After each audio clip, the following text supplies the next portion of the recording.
Hello everyone, welcome to Sampson Judo. We're back for another episode of the podcast. Well, I guess we never intended to do another episode. It was always going to be a one-off one, but we ran out of time. We ran out of time, so I think it's time to finish the story, especially as many people asked for us to finish the story. So here we are. If you haven't listened to episode 1, you don't have to listen to it to understand this one, but definitely check it out afterwards, as it will probably give you a little bit of extra context regarding some of the things we're going to talk about today. Before we start as well, I just want to say that we're currently running a giveaway where you can win one of these Sobell Judo Club hoodies. Just show it here. There's the front embroidered, and at the back you can see there's a design that links back to our original logo, which had a dragon on it. I say our, I wasn't born then, but the original logo. The original dragon, yes. So yeah, if you want to win one of those, all you have to do is subscribe to the channel and leave a comment on the YouTube, on this video, saying, including the word Hajime. If you include the word Hajime, then we know that you're interested in being entered into the giveaway. We will run a draw for the giveaway 4 weeks after this is released. I will put the dates down in the comments as well. So yeah, if you want to win a hoodie, subscribe, leave a comment, including the word Hajime. We know you're interested. We'll do a draw, and then we'll contact you to tell you if you've won. Can I enter as well? No. Cool. On that topic, besides the giveaway, we'd also love it if anyone listening could follow us both on Instagram. The reason being, creating videos like this, creating content, it is very time consuming. It takes a lot of resource. And the more we can grow our following, it means the more we can invest in doing things like this. So if you want to follow Sampson, if you don't already, you can follow him on Instagram at Sampson Judo. If you want to follow me on Instagram, if you don't already, you can follow it at Samkakujime. I'll spell that. It's SAMKAKUJIME. Yeah, a little bit of support in that department would go a long way. Seems small, but it really does help, especially for myself as well. I'm still competing. I'm still going abroad internationally. The more I can grow my following selfishly, it means the more I can negotiate with sponsors, and it helps me get out and about and do all these different competitions, and then also bring that back to our community and teach and share with the people in our club. So yeah, if you feel like supporting us, that would really go a long way, and thank you in advance. But for now, let's get on to the podcast. Mm-hmm. How are you today? Yeah, I'm good. Yeah, just want to say thank you for everybody that's watched the first broadcast. Thank you for the feedback, and we're happy to continue the story as you're enjoying it. There's been a demand for it, and I'm happy to be back here today to hopefully try and finish the journey. Yeah, cool. I think before we get going, as we're talking about the last episode, let's touch on the one little tiny bit of controversy. Yes, there was. Yes, there was a little bit of controversy. So in the last episode, we spoke about how you got started with judo and some of the political obstacles you got in the way. You mentioned that during your journey, you fought Neil Adams in the British Open, and you came second.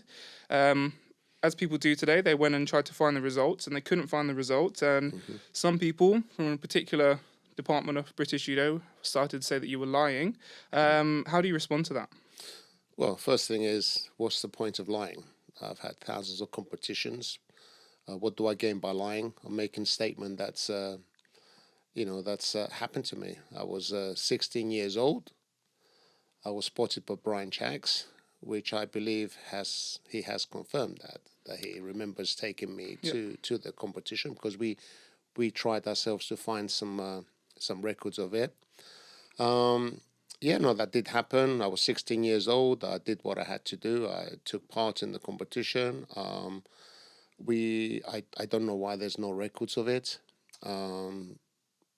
That's not my department. But hey, it's a competition. Mistakes happen. Maybe it was deliberate. Maybe it wasn't. Maybe I was misled. All I know is I took part at the Crystal Palace for these trials, for this major competition. I didn't lose any fights. The only fight I lost was this person who I was identified as Neil Adams at the time. And that's it. That's it, really. End of. I don't understand why people want details and want to tick every single box.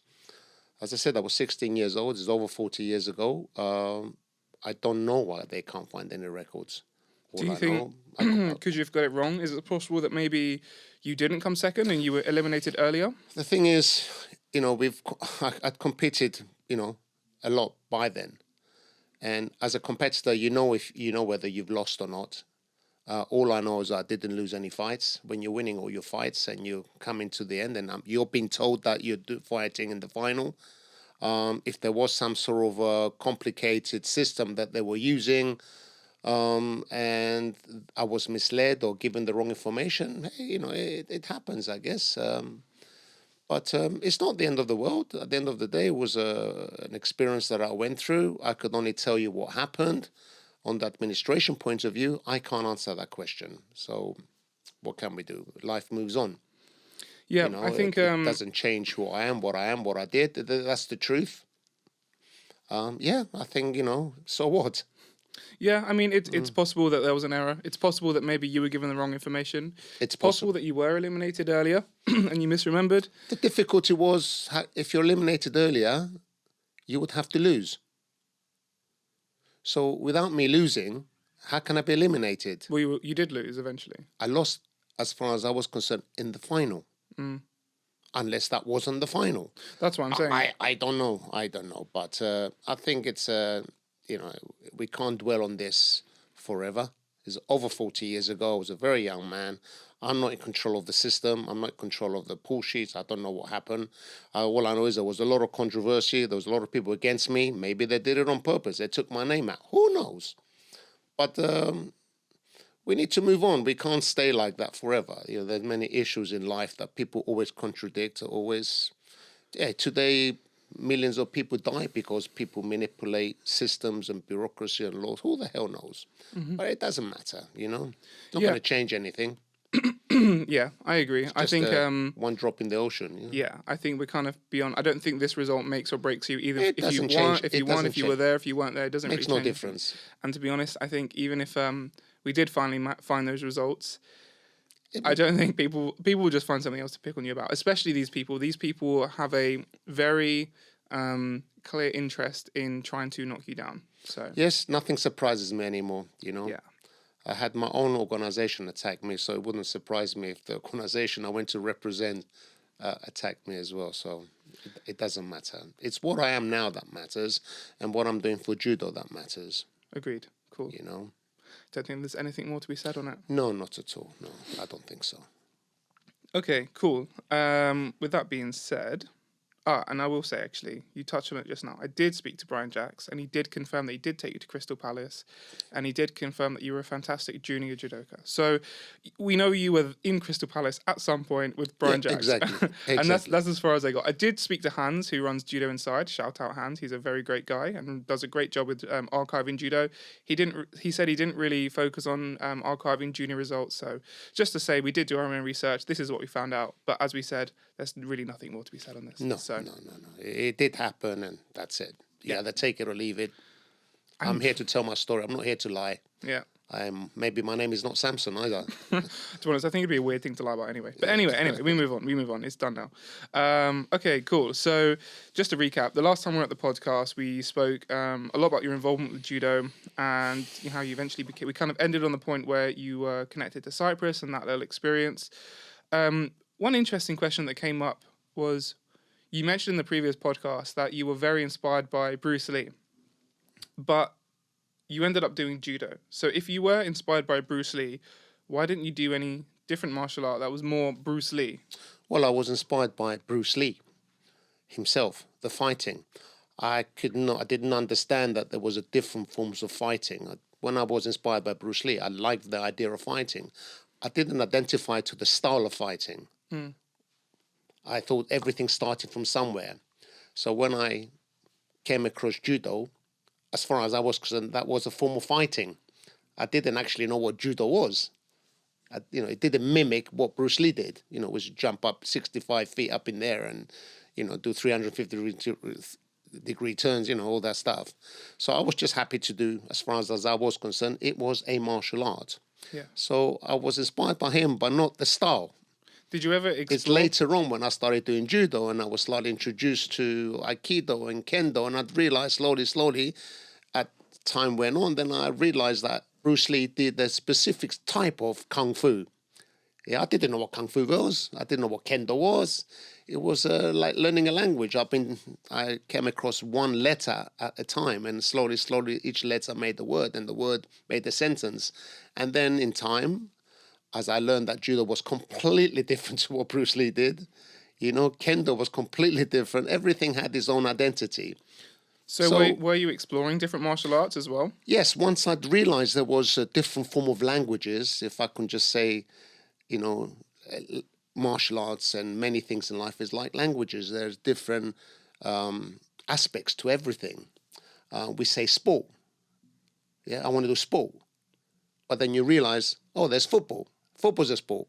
Rugby's a sport. Swimming's a sport. Fencing's a sport. Martial arts is a sport. And I was 14 years old. I've come from Cyprus, as I said, from swimming in the sea and catching octopuses and, trying to kill donkeys. I came across this form which I saw on screen. Yeah. So what other martial arts did you try then? I went from judo. I did kendo. I did Goshin Jitsu, not Jiu-Jitsu, Japanese Jiu-Jitsu, which I found very easy because a lot of it is judo. And then the aspect of punching and kicking is very, very good. It's more complete, really, of what traditional judo should be: arm locks, leg locks. It's interesting. Let's pause there because I've always thought this about judo, and we've had this conversation even since I was really young. Like, I've always kind of thought the idea of judo, the rules of judo, are kind of strange because just because you throw someone on their back doesn't mean a fight should end. Okay, fine. If I hit someone with an osotogari and I smash their head into concrete, fine.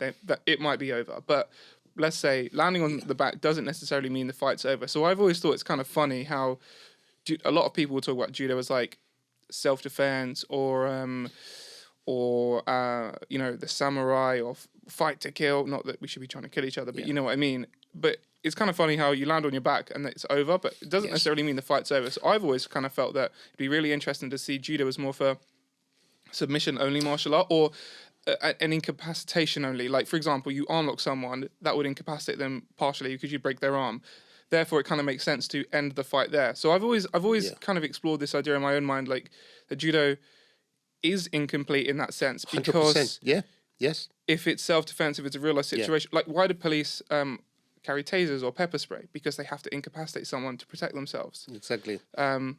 And that's why I found judo, Goshin Jitsu, even more interested. Because when we talk about traditional Japanese judo, yes, judo came from jiu-jitsu. And then even when Jigoro Kano took out all the dangerous aspects of leg locks, arm locks, there was actual traditional Japanese judo. There was still leg locks and arm locks, and that was just slowly extracted. But I've always looked at martial arts as a martial art. And to me, the ultimate aim was to maim and hurt somebody to protect yourself. And I've told you before, I've always been very good at fighting. And you're 100% right. In a martial art, not a sport, when you throw someone on their back, it shouldn't end there. You're going to arm lock them, you're going to punch them, you're going to kick them, you're going to elbow them. Yeah, it depends how much you want to hurt them. And I found this out as I grew up in life, and I had a number of street fights and realized that judo just wasn't enough.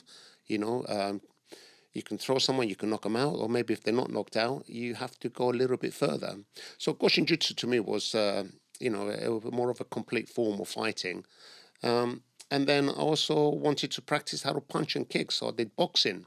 One of the most common forms of fighting today is throwing punches. If you don't know how to throw a punch properly, what's the point?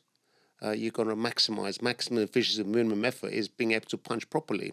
So I did boxing so I can learn how to punch and make my punches more effectively and move and dodge and read punches as well. Because not only are you throwing punches, you're receiving punches.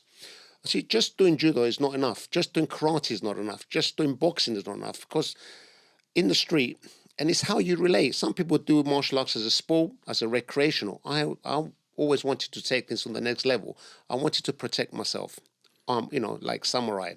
And obviously Kendo represented the sword, the katana. So I wanted to learn the sword because I love the idea, the discipline.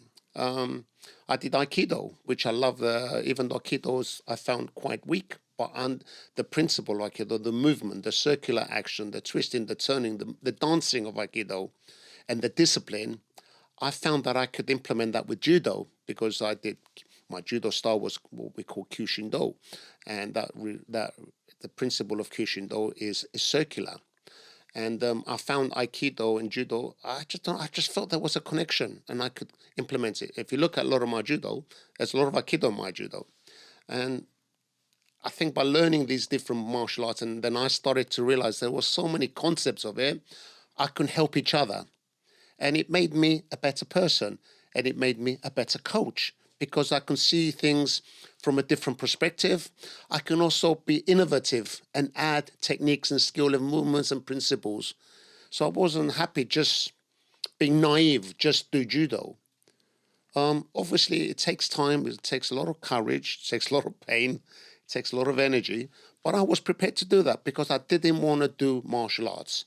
I didn't want to do a martial art. Sorry, I wanted to do martial arts, and hence that's the way a lot of people's gone down the road these days. That's why we got MMA, mixed martial arts. Yep. You can't have an MMA guy just doing judo. You can't have a man just doing jiu-jitsu.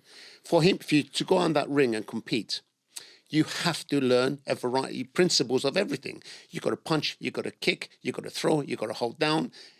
Everything has to come together to make street fighting or cage fighting.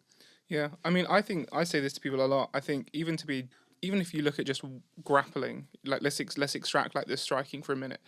To be a 21st century grappler, to be a grappler in 2025, you have to do judo, jiu-jitsu, and you have to do wrestling. And I'm not saying that you have to be 100% in all of them, but you need to have an understanding of how each of these things work because everybody's cross-training now. There's so much exposure. We get so many jiu-jitsu guys come to judo. If you go to a jiu-jitsu club, you get a lot of judo guys there. You get a lot of wrestlers. It's all intermixed. So if you are just a purist nowadays, don't get me wrong. If you want to go to the Olympics and you want to just be a sports person, you can just then you can focus. But if you want to be a grappler, generically, you have to do everything because you need to understand how a leg lock works, how someone's going to shoot in for X guard or something like that, or a double leg, or be aware of a guillotine if you put your head on the wrong side. So it's very, very important, I think, and you've always told this to me, that you have to cross-train because you have to have an awareness at the very least of how other people are going to move and do things. Absolutely. How many people walk through your dojo? How many different types of people walk through a dojo? Mm-hmm.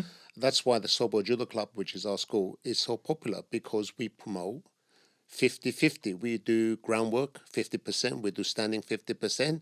And the reason why I have such an influence on groundwork is to deal with these jiu-jitsu guys that come into the dojo. Mm-hmm. It's very weak that a guy comes from jiu-jitsu guys walks through my dojo and then beats all my judo guys. So we have a school which completely competent in standing and in groundwork. How many times we've done sumo wrestling? Yeah. How many times we've done mixed no-gi judo? Yeah. Again, I try to teach my students an all-round comprehensive structure so they know how to deal with things. So nothing's alien to them. Yeah. So that's why we don't just do judo. And that's why a lot of people are attracted to the Sobell Judo Club because we promote not just judo, we promote a spectrum of information, a spectrum of education based around martial arts. I think really the Sobell is becoming more and more, especially with myself now venturing more into jiu-jitsu as well.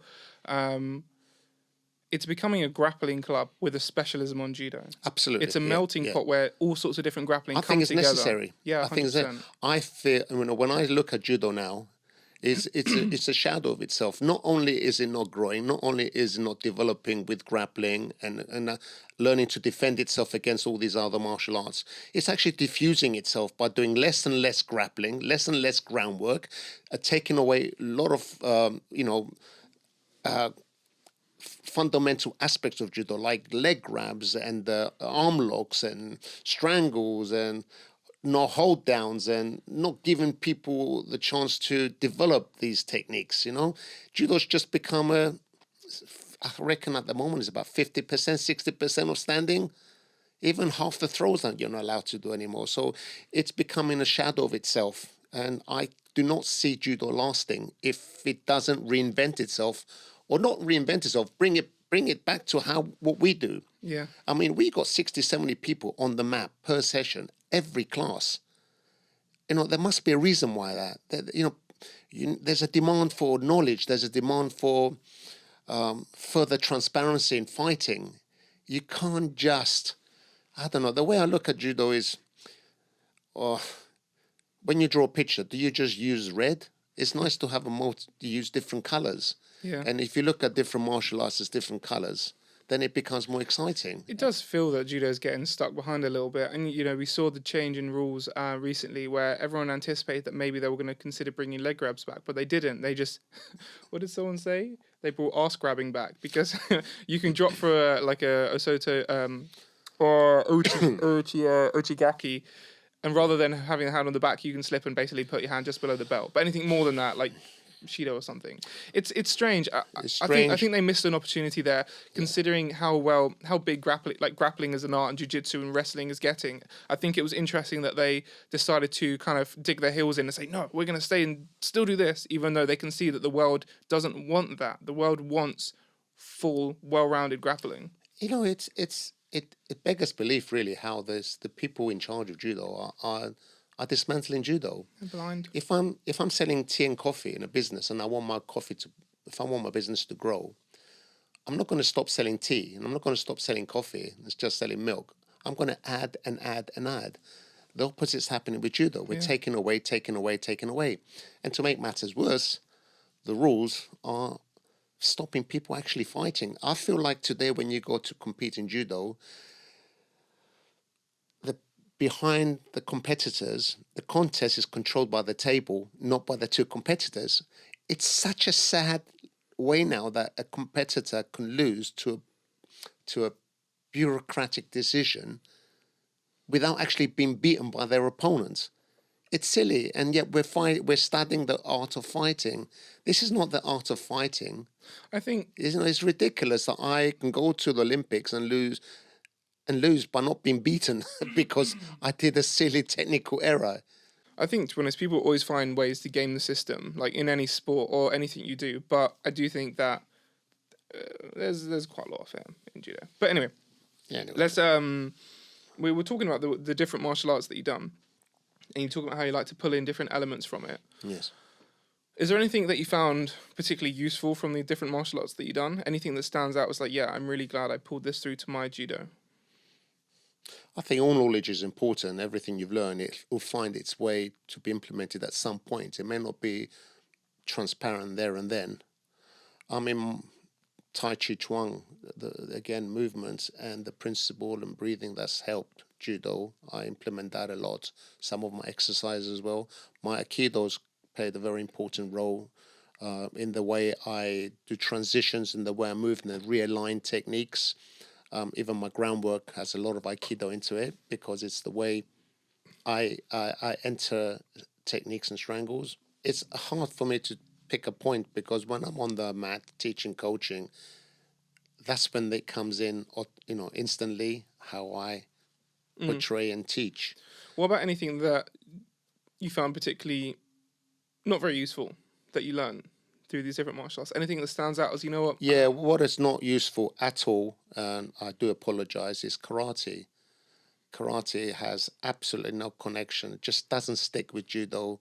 The principles of it doesn't help at all. There's nothing in karate because karate is everything in a straight line. I talk about circles, I talk about movement, and there's no circles in karate apart from a roundhouse kick. There's nothing there. It's completely alien to what I want to do. It's hence why I gave up. I did Shotokan karate, which was at the time the best form of karate. And the reason I did that because I did actually have a few sweeps. But yeah, karate has to be just for karate. Or striking. Or striking, really. Too straight line. It just doesn't happen like that in real life. Karate against karate is fine. It doesn't really work that well in the street. Unfortunately, I'm a very unlucky guy. I've had a lot of fights in the street, and I've managed to teach myself and identify, wow, this is what I keep using. This is what's happening. So identify what actually was more natural to me to use to defend myself. I've never found karate useful at all. The skills of Aikido I never found useful, but the movements in Aikido combined with my judo, yes, that helped me a lot, and Goshin Jiu-Jitsu, obviously the striking, the punching, the kicking. And also another thing that happens when you do a lot of martial arts is not just the techniques. It's about making the right rational decision. It's the art of fighting without fighting sometimes because it puts you in a position where you're rational, you don't panic, and you know exactly what you're doing. You know, it's something I'm good at. I'm quite ruthless when I'm fighting because I can't believe how calculated. I've done some silly things that you would only see in films in fighting. You just wouldn't think that's normal. Eh? And that's because it's calculated. While I'm fighting, I'm thinking. That's weird. Because to think while you're fighting, while you're trying to fight for your life, and actually plan what you're going to do, it's weird. Well, you had an experience, didn't you, where you had to face this panic head on when you were a younger man with one of your instructors, didn't you? Why don't you tell people about that? Again, I can say this story. I'm hesitant because people will always try and twist it because some of the stuff in my life are a bit weird, and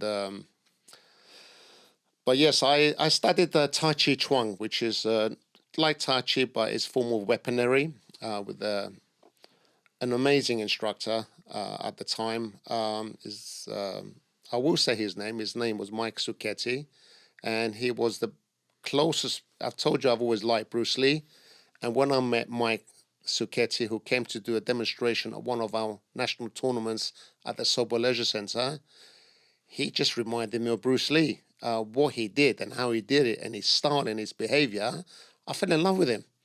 This was like the nearest I can get to Bruce Lee. Um, and we got it talk. We got talking, and anyway, cut the story short. I ended up going to some of his lessons. He was happy to teach me. I trained with him for about 2.5 years, which wasn't long, but it was long enough. And he was an absolute crazy guy. I mean, I thought I was crazy about martial arts, but this guy actually, part of his pastime was to travel on the trains with some girls, make himself vulnerable, so when they tried to rob them, he would beat them up. He was just an absolute madman. That's what he liked to do. He was a vigilante. He used to travel the trains so he can put his skills into action. It was mad. I couldn't believe what I was hearing. Wild. It was just wild. But he was a very good coach. We did martial arts for a while, and on one instance, this is when we fell out. I went to train with him, and he locked me in the judo room. It wasn't the judo room. We practiced in Finsbury Park in Queen's Hall. He locked the room. It was just me and him that day. He was doing me private lessons. And I said, "Why are you locking the door?" He said, "Oh, Sam, today you're going to die." I said, "Pardon?" He goes, "Today you have to fight for your life. I'm going to kill you." I said, "Mike, don't be silly, man." I said, "Oh, are you on something? Are you taking something?" I said, "Oh, I'm tired today." He goes, No. I said, "Today, okay, I'm going to attack you." Actually, he said, "I'm going to kill you. I'm not going to attack you. I'm going to attack you, and I want you to defend yourself." He says, "I am serious." And I wasn't sure what was going on. Anyway, he's pulled out this knife, about 4 inches knife, and he's gone for me. Now, you've got to understand, I've only done martial arts, well, Tai Chi Chuang. I did my judo, Aikido, boxing. So I was very competent, but to Different when a face knife. to face somebody with a knife who's that good, who literally is Bruce Lee. I mean, I have never looked at anybody and felt that they were better than me, but this guy was better than me. He was, I've never seen anybody move as fast as he did. He was incredible. And he actually stabbed me. Blood was on my hand. And I'd realized he'd either lost the plot, he's on drugs, he's gone crazy, or he was really going to kill me. And I had to start reacting. What seemed a lifetime was only a few minutes, but I had cut wounds everywhere. I was literally fighting for my life. I'll give myself credit. I defended myself well. Suddenly, all these instincts came out. I was fighting for my life. How did it feel? At the time, I didn't feel nothing. I was numb to the point where I thought I was going to die that day because the knife was going in. But I'd held him off, and I managed to get a few in as well. So we were hitting each other, moving, sweeping, punching, throwing. But he was just like, it was like 10 hands against 2 hands. He was so quick. What seemed to be a lifetime, and I'm blooded and he's blooded, and he suddenly stopped and put back. He says, well done. He said, you pass. I said, what do you mean I pass? He said, that was your test. He said, if you can't face death, if you're scared of death, then it's no point doing martial arts. He said, how many people train every day, but they never really feel, everything's pretend, he said. He said, I'm very proud of you. You've passed. I got my stuff. I didn't even talk to him. I disappeared. It was a month before I spoke to him. I went straight to the hospital. I got all stitched up, fired up. Did you think about reporting him? No, I couldn't report him. I didn't report him. I was very, very upset. I was in shock as well. And it took me about a month to realize the lesson that he gave me was incredible, because for the first time in my life, I did have to fight for my life. And it put me in a position where I had to use my skills. Otherwise, I'd be dead. And the fact that he didn't hold back, he actually stabbed me. I think I got stabbed about 6-7 times. I was cut, I was everything. I'd realized, whoa. It was a lesson you only see in films, I think. But after a couple of months, I felt different. And I'd realized that no other human being will put me in that position. No other instructors ever put me in that position. It's like people do kendo, but they never really, really fight each other with an open blade. Not for real, they'll hold back. Well, I guess you don't want to actually kill someone, do you? No. So the nearest I got to that principle, that teaching, I would never put anyone myself, because of the way the law is. Mike was just crazy. He was Italian, American Italian. So he didn't care about the law. Otherwise, he won't be traveling the trains beating people up. He was just a madman. But I did very similar things to judo, where I deliberately strangle people and put them out, just so they feel what it feels like. We do strangles and people don't understand how to resist them.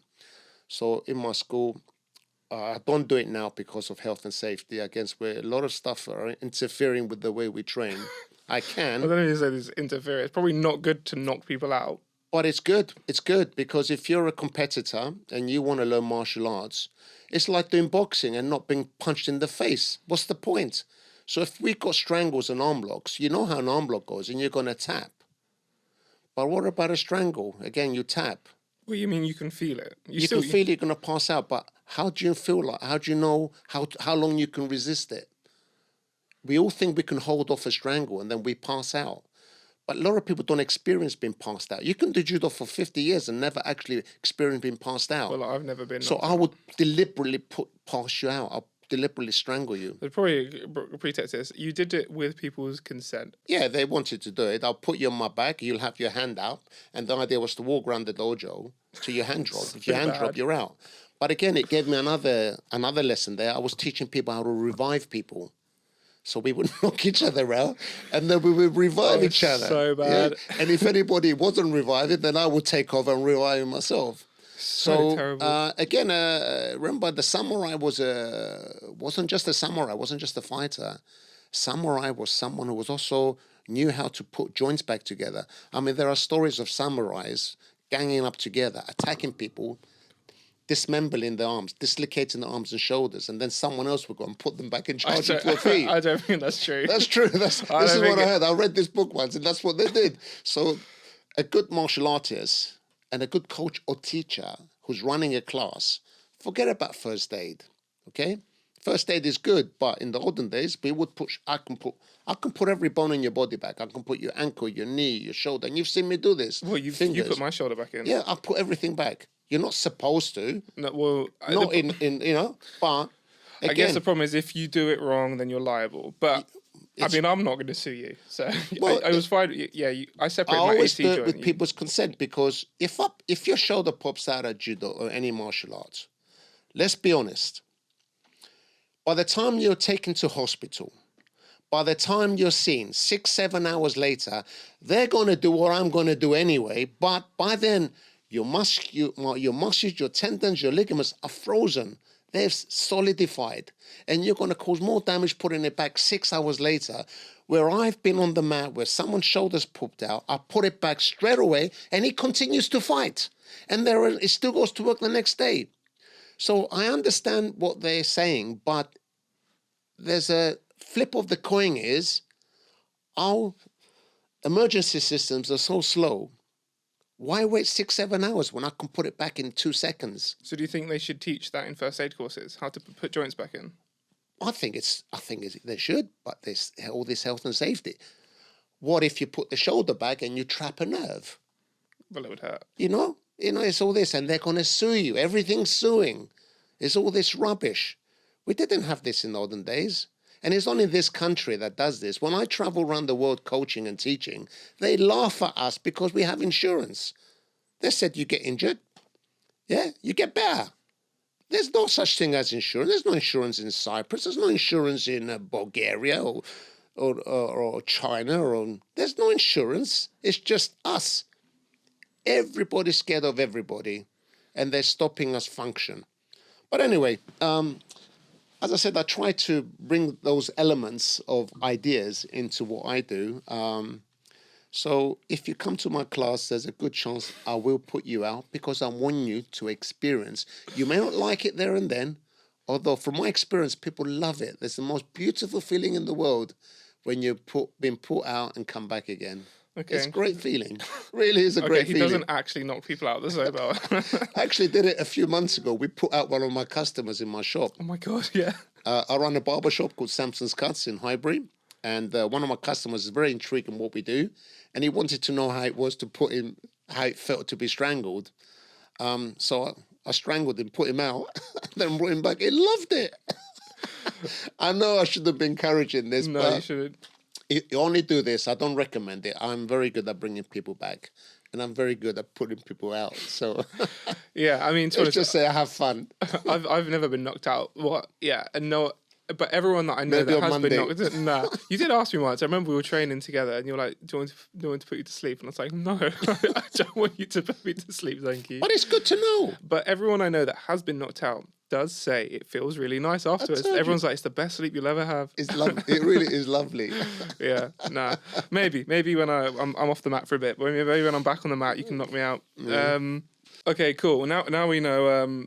Now we know that don't ever travel back in time and train with you in the 80s and 90s, otherwise you're going to get damaged. Or you'll enjoy yourself. Maybe. No, I think like the general, the core concept of what you're saying, I think is important. You have to know what it's like. It's like, for example, a lot of questions we get is how to come back from injury and things like that. And I think it's only until you're injured, you kind of, let me rephrase. By going through things, you understand your own body. Like, I know when I have an injury, when it is time to come back or not to come back, because I know my body. I've been injured so many times that I can kind of gauge it. I know that in a competition now, my forearms are going to seize up. They're going to hurt and seize up. The first time that ever happened to me, I panicked because, oh my God, my arms don't work anymore. No, you expect But now it. I just know, okay, cool, this is just part and parcel of it. The same principle, I really. know that, you know, I've been in golden scores that have been 20 minutes long. I know, which is crazy to think about. I was watching that video the other day, actually. I know that during the middle of a contest, my chest is going to burn and it feels like I'm going to explode. But now I've done it so long, I just know that that's part of it. And it doesn't scare me. It's like, okay, cool, I'm just at that stage now. Doesn't mean that my chest is actually going to explode. It doesn't mean I also can't perform. I might be tired, but you can still perform even though you're tired. You just kind of push it to the side. So I think the foundation of what you're saying about having these different experiences enable you to understand your own body, I think is ultimately true. It's one of the reasons why I give people a lot of lineups. Yeah. To get to that stage, because everybody focuses on fighting 3 or 4 minutes. But what is it like to fight for 20 minutes? If you've got a lineup of 10, 15 people and you have to fight every single person, you're going to get those experiences where your chest is going to burn, your arms are going to die. So I simulate and put you in a position where, hey, I'm fighting one person today, great. I'm used to fighting 10 people. So it's all about conditioning and an experience. It's about building experience, yeah. That's what it's all about. And that's what a good teacher does.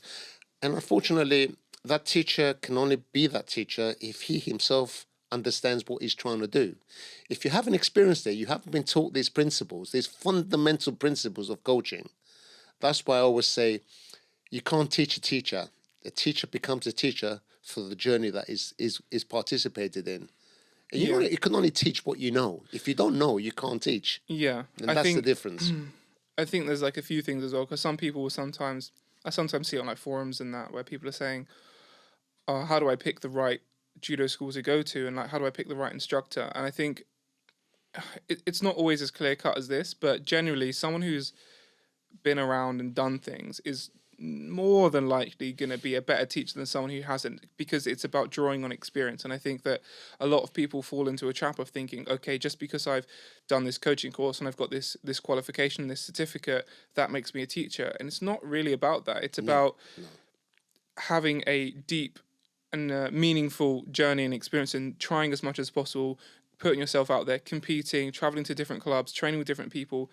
That's really what And makes sharing your makes you, experiences. Yeah. because that creates the pot Yeah. of stuff to then use what you've learned in the qualification, if anything, to then pass on to other people. Whereas if you've just done a coaching qualification, but you haven't done all this other stuff, you have an empty bucket to pull from, or maybe it's just Absolutely. got like one or two things Yeah. versus someone who has done lots of stuff. So Well, I we know- always say to people, or if people do ask me, like, how do I, because sometimes I'll have friends that maybe aren't local to me and they want to train and like either do jiu-jitsu or judo.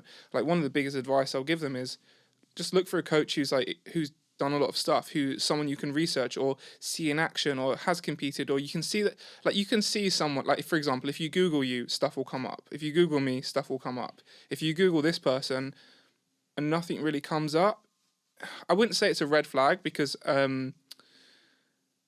there will be people who have done lots of stuff and it's just not recorded. You know, records aren't foolproof, but do a bit of investigation. If this person just seems like nothing exists about them, it is a little bit concerning, because maybe it signals that they haven't done much stuff. But you can still give their club a go. But I think you'll soon find out the versus people who have done stuff and people who haven't done stuff. You can see the way he's running the class. You can see whether you're learning, whether you're learning the same thing. You will start to identify if this is a reputable club, this person is knowledgeable, because otherwise you're going to get bored. It's not going to be very transparent, and it's going to, it will show. That being said, I will say I have met. That's not like that's a bit of a generalization and a very loose indication, but I have met plenty of people who are quote unquote nobodies, but are fantastic at breaking down technique and passing that on to other people. So you don't have to find someone who has done stuff, but I think it helps if you can. Well, that's why, I'm good at what I do, but I'm always encouraging people to visit clubs. Yes, you are. Always pushing people to club. Now, we have two types of teachers. You've got types of teachers who wrap their students around cotton wool because they don't want them to go another club, maybe because of their own inferiority, because if they find a club that they're better than them, they all stop coming. And this was happening a lot with my school. It was another story. And then you've got the teachers who are so confident in themselves, who understand that they want their students to experience other teachers. Whether it's good or bad, it's a learning process. And it has two things. One is they can find a better teacher, they can find a better school, and at the same time, you're practicing with different opponents as well. So it's not just about the coaching, it's the exposure to practice with different people. The more different people you practice with, it's not just the practice, you learn from other students. You can get thrown, you could be a technique, a strangle, arm lock on you. You may ask how it's done. So that's a learning process.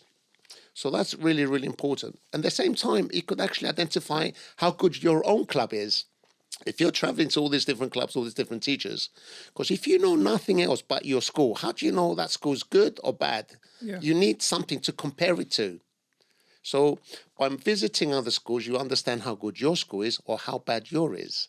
So I always encourage people to visit. I've got nothing, if they find a better school, that's fine. I've done my job right, because my job is not to keep my student. My job is to educate my student.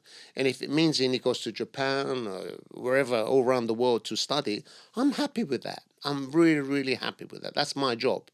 But other schools try to keep their students, deny them the prospect of learning from other people because they're worried about losing them. I actually distinctly remember. There was one person who trained at our club, and they became quite good friends with me. But I remember they came to me and they said, I think I want to move to another club. I want to train elsewhere. And then I was a lot younger at this point, and I remember talking to you about it, and I think they did talk to you about it. And then your reaction was like, okay, cool. If that's what they think they need to do, then that's up for them to decide. You said exactly what you said just then. You know, I've done my job. I've created the foundation. It's up to them to take it wherever they want. And I remember hearing that, and I was like, oh wow, like, I didn't expect you to react in that way, because I guess naively back then I was thinking, of course you want to keep the students in your club. They're your students. But actually, you're right.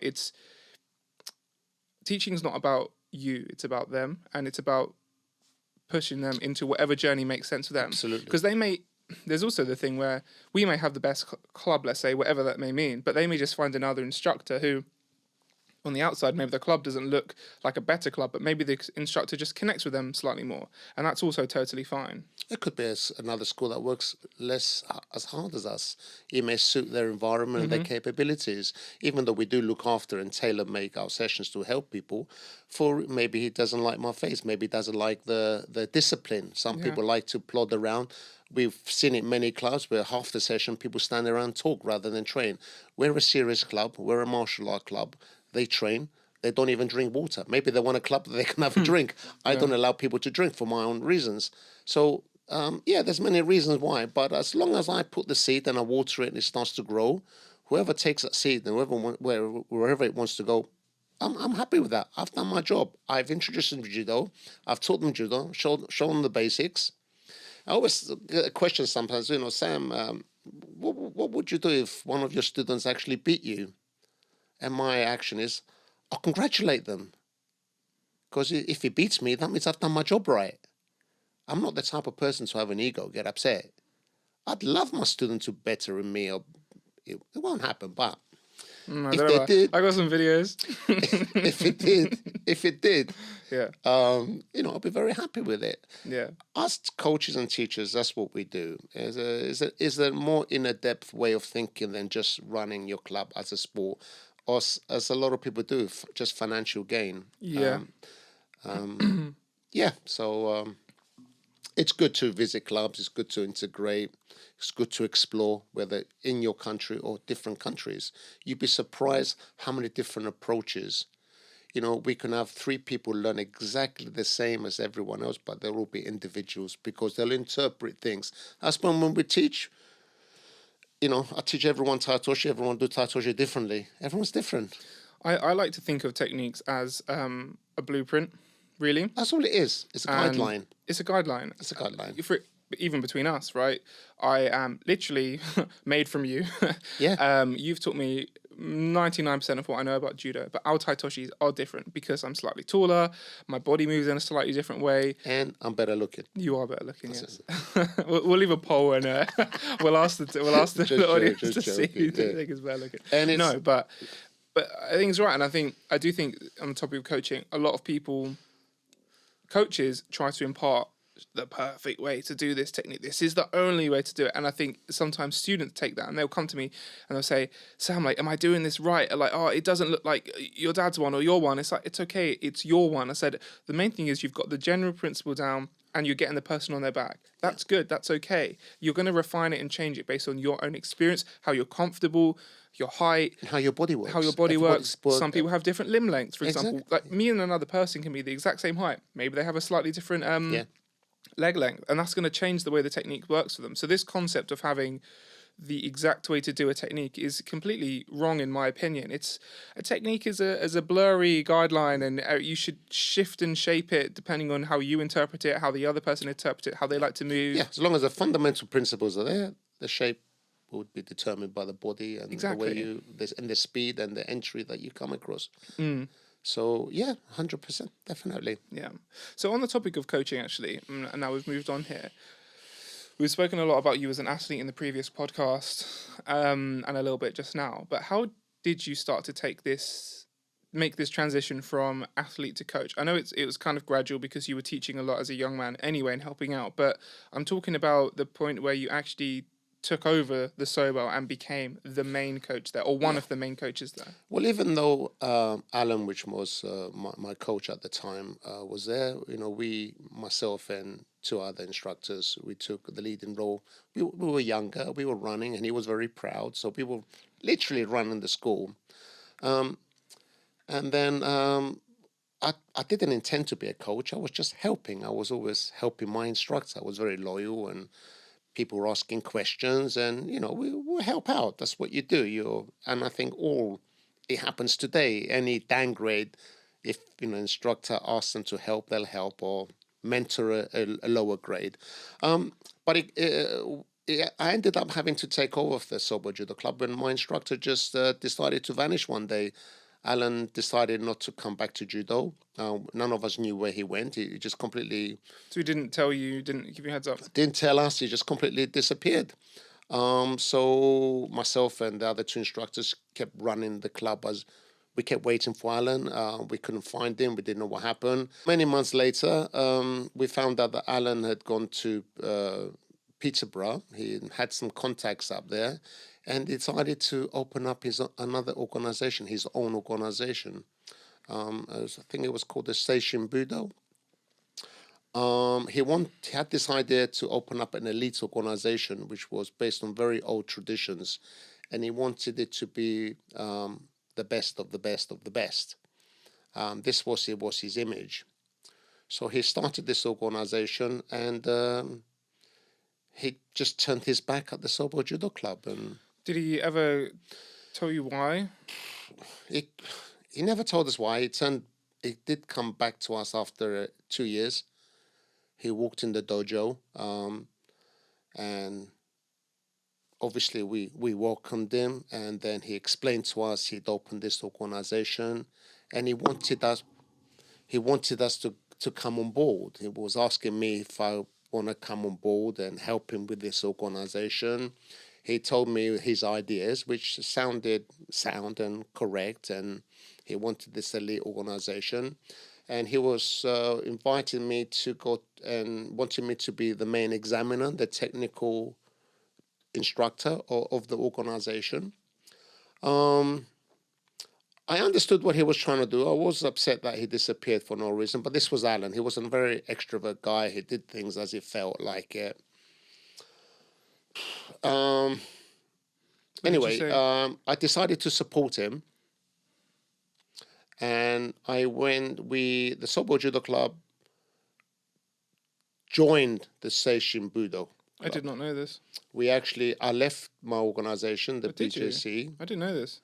Yeah, this is what happened, because I've always had trouble with the BJC, even though I love them and they were my school. They have issues with communication. But we joined. I left the club to join Alan because I was very loyal. He was my instructor, and I would do anything for my instructor, and I owed him a lot. Mm-hmm. He was my mentor. He was my everything, and my weakness is my kindness, and unfortunately, that's me all over. And I joined him, and I went up to Peterborough to meet his new found organization, his people. And he kept going on about how he wanted to raise the level, the bar post very, very high. And I'd run an examination. I think there was about 100 people. And how do you think he managed to build up numbers? I don't know. He went up there with, I'm not going to mention names, but there was obviously a few existing clubs that he managed to get together, and I don't really know how he done it, but there was 100 people there in Peterborough. Anyway, things got really bad because I failed every single one. Really? I felt they were so bad. I never graded anybody to downgrade. What do you mean they were bad? In what sense? I couldn't pass them. Like technically, Randori? Technically, contest-wise, he wanted to form this elite organization, this ninja type. But I found them to be too weak. And Alan got offense to it because, I'd failed everybody. And he thought I was very rude by failing everybody. And I says to him, but Alan, on one hand, you're telling me you want the best of the best. Do you want a good downgrade or do you want a bad downgrade? You can't tell me two things. If you just want me to grade people, I'll grade people. If you want to raise the standards, they've got to meet my standards. Would you just grade people if he asked you to for the sake of it? No, I wouldn't. It's not in my blood. I would never. I think beyond anything, I owe it to that person to be proud of what he is. Yeah. Regardless of whatever. I would never grade anybody. I wasn't very happy. I wasn't very happy. So I reversed the club. I'd realized I was making a big error. I didn't like what I saw. I didn't like the people that I saw. So I revert the club back to the BJC, and I basically run the school the way I knew best how. Me Did you and make two any other changes? instructors. Not really. As a student, I was following on the foundations that I was taught. As I learned things and I traveled and I practiced everything I learned, I brought back to my school. When I started competing internationally, I started learning other stuff and making my own decision what worked or what didn't work. You're learning all the time. I'm still learning today. I'm always learning. I'm still changing things today as I'm going along. And I think that's important. A tree never stays the same. It's always growing new branches and new leaves. Yeah. And that was my story of how I became a coach, a full-time coach. Not a full-time coach, but it's how I took over the school. I've been running the club ever since and training other teachers to help me throughout my years of running the Sobell Judo Club. And as you became this coach, speaking of the BJC, you did become more involved with the organizational level of the BJC. Yes. How did that come about? Well, being very good fighter, explosive, crazy, very skillful, very technical. When I'd go to a BJC course, I was always asked to run the course. We had BJC was very successful in running many courses around the country. St Ives, Peterborough was a regular course. Bognor Regis, Worthing Summer School. I remember even Yeah, before I'd done yeah. judo, we'd be good to St Ives Yeah, almost every summer for you to do this. I would turn up. Unfortunately, some of the coaches were very old, and I would turn up. A nuclear weapon, and they would always ask me to run their sessions. And being very smart and clever and energetic and very innovative, I was aware the way they run the courses were very, very, very old way, slow, So I was always the spark of the organization. So people love what I did, my exercises, I did a lot of gymnastics. I had my own way of teaching, coaching. People loved what I did, and I ended up running most of the. I was asked to actually run the national training course, but I didn't have a car, and it was hard to get up to Birmingham. I think it was Birmingham. I found it difficult, and I turned that down. But I did do their courses whenever they asked me, and I did it completely for free. Completely for free. To the point where I think they took advantage of me. And I remember one instance, I went up to Bognor Regis. I think he was there. Was it Bognor Regis? Can't remember. Anyway, I asked for my money back because I thought it was cheeky that I had to keep paying for these courses and I had to run them by myself. So I spoke to the person. I said, he came up to me. So the person we invited, I said, do you mind running the course? And I said to him, well, Robin, I'll only do one reason. I said, can I have my money back? Yeah. He goes, all right then. I said, I can't keep paying and running the courses, And if anything, you should be taking a cut. To be honest with you, I thought the BJC were I think they didn't handle things correctly. If someone's running your courses, you can't keep charging them to run. Yeah. It's just, they were very cheeky, very tight, Yeah. But, I didn't mind, but it's wrong, if I'm helping, you got to give me At the minimum. and don't let me pay for my own classes, Minimum give you a sandwich. Well, as I said, I was never a bitter person, but that day I did ask for my money back, and I ran the course. What did you enjoy about being involved at that level in the BJC?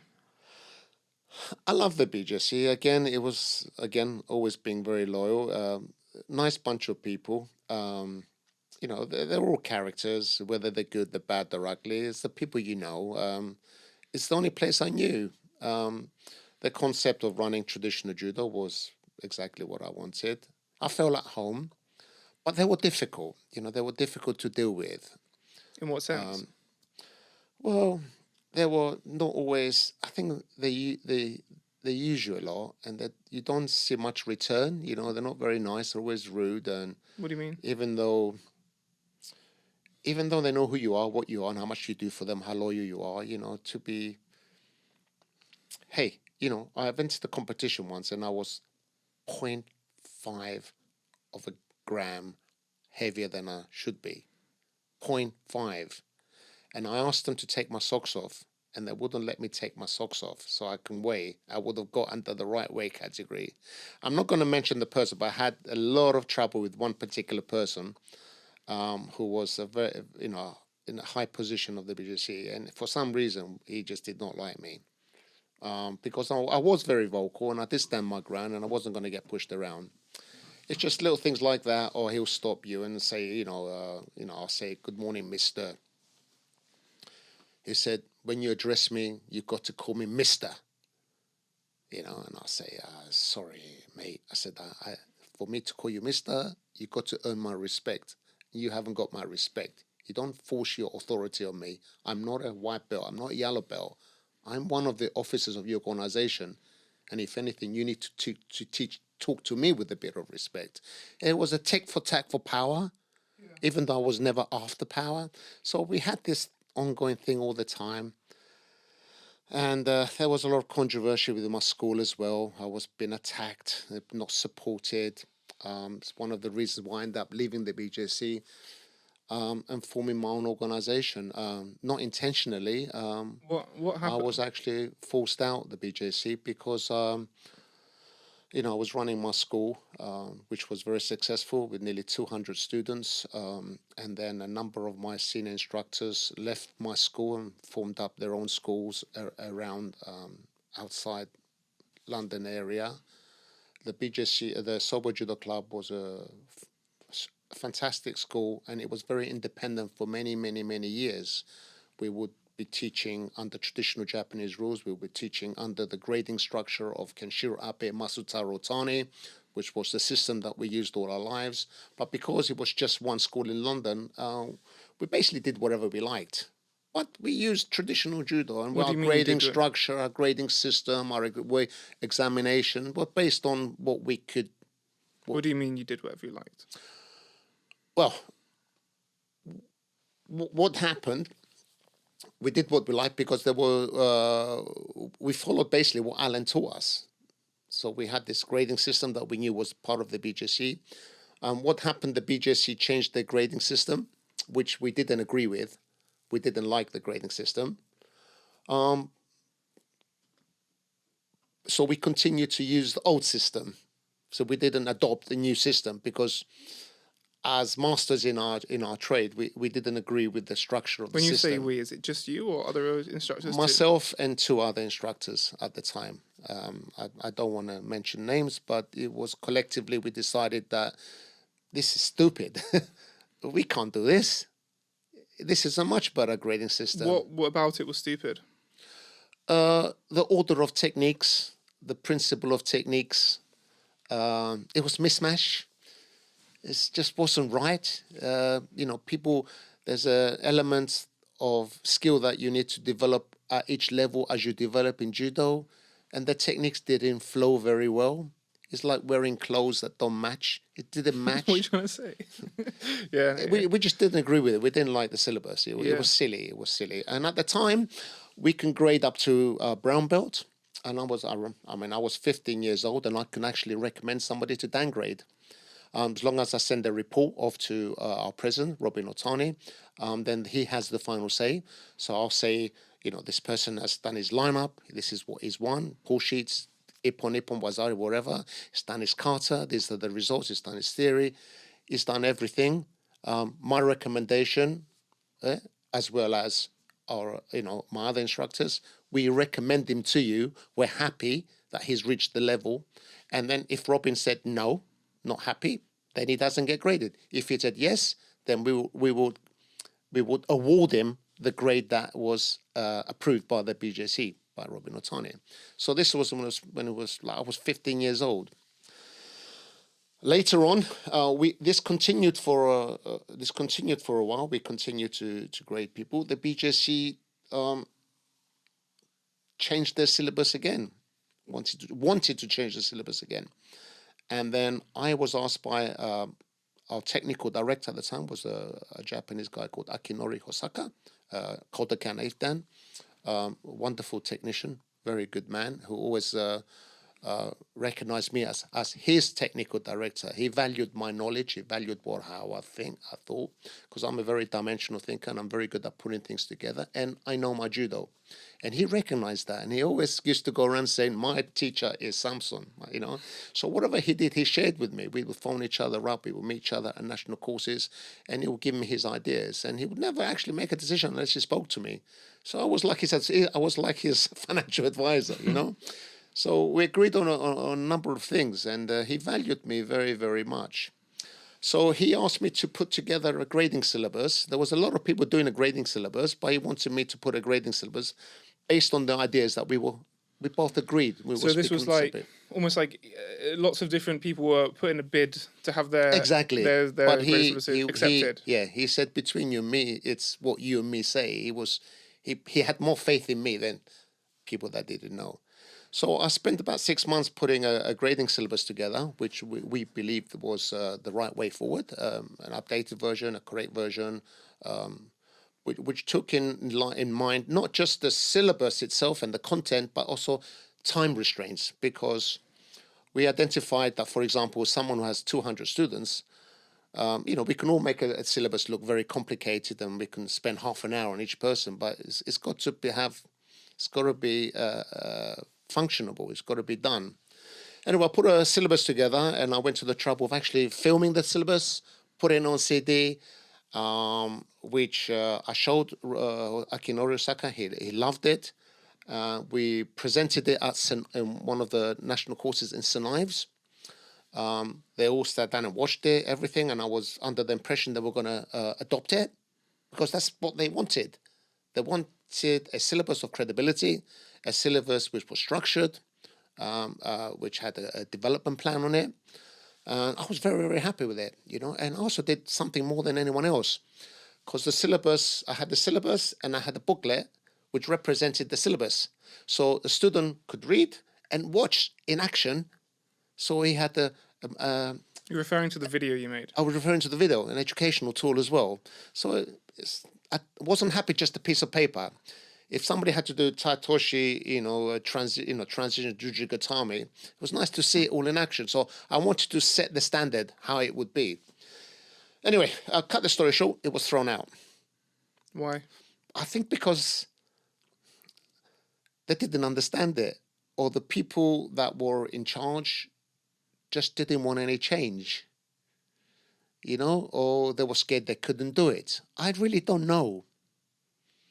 So I was very deflated. So they didn't give you any feedback? They didn't say, it's not accepted No, because of X, it's not Y, Z? accepted. Yeah, we're not going to do it. And they said we're going to take on this one. They chose another syllabus, which was written, ironically, I won't say, but another credible judoka. But it was so bad, the syllabus so bad, I thought a 5-year-old wrote it. If I was to rewire my house in that content, my house would blow up. No switch would work, no plug would work. It did not flow. It was an absolute mess. Do you still have a copy of it? Possibly. I can dig it up. We should look for it. Well, BJC has one. They're using it as far as I'm concerned. And when I did approach this person, I said, what 5-year-old wrote this? And he said, I did. I said, well, you got growing up to do, my friend. You got a lot growing up. I'm not adopting this. It's just embarrassing. I will not subject my teachers to teach this garbage. What about it was embarrassing? Okay, from what I remember, for example, when you reach orange belt, that's when you're taught how to submit. Right. Just to give you a sample. Yeah, Surely submission is done at a beginner's induction class. Yeah. Not when you reach orange belt. That's ridiculous. Yeah. I can't remember all the facts, but it wasn't just me that looked at it. All my other instructors looked at it, and they could not believe what a mess it was. I don't know if they're still using it. It's been 14 years since I left the BJC. I think maybe even longer. Maybe longer. Very, very bad syllabus. And as a coach, because we teach according to the curriculum, you need to agree to the curriculum to be able to teach. Otherwise, it makes you look silly. Yeah. It was very, very bad. Very, very bad. I mean, I'm a very loyal person, but if something's working not right, then it's not right. And I was a technical coach. They need to listen to me. Yeah. They need to listen to me. And they dismissed all that hard work that I did. So we went back to the Sobell, and obviously I continued to do what I did. So you just didn't follow it. I couldn't follow it. I would rather close the school down. I would rather give up than follow a syllabus like this. It was embarrassing. And then they changed the rule. Part of that syllabus was that we were all only allowed to grade up to green belt. Right. For you to grade above green belt, this is another nail in the coffin. You had to be it has to be in an area grading. Right. Had to be an area grading for it to grade above green belt. So I wasn't allowed to grade my students. The problem is, it's okay if you have small schools with small amounts of people. But what they didn't take into account is I had over 200 students at my school. So my school was a school of excellence, and I'm a 6th Dan. But I wasn't allowed to grade anybody at my school above green belt. Yeah. But it's okay for me to teach their national courses. It's okay for me to do all the work that I did. I was okay to work with Akinori Osaka. I was okay to write down a grading structure. I had the technical knowledge, but I wasn't allowed. It had to be an area grading. The problem we had with the area grading is when we did have area gradings, it was just the Sobell people, the people that set up schools around outside the Sobell Judo Club, which was instructors from the Sobell Judo Club left and opened up schools or adopted schools outside of the area. Because we had no area. The Sobell Judo Club was independent. But because of 3 main instructors who left the Sobell and adopted schools outside, they formed an area between themselves, and they constantly, how can I say, I don't want to be rude, but it felt like we was constantly denied and attacked. And for example, it started off when we were running competitions, no one would come to us. When we run gradings, no one would come to us. When we run courses, no one would come to us. We would go to them, we would support, but they would never come to us. Even when we decided to have area gradings at the Sobell Judo Club, they would turn up, but they would not bring any people with them. But they wanted the money as well, because the area was entitled to the money of the grading. And I'm saying to them, but you haven't brought anybody. Why do you want our money?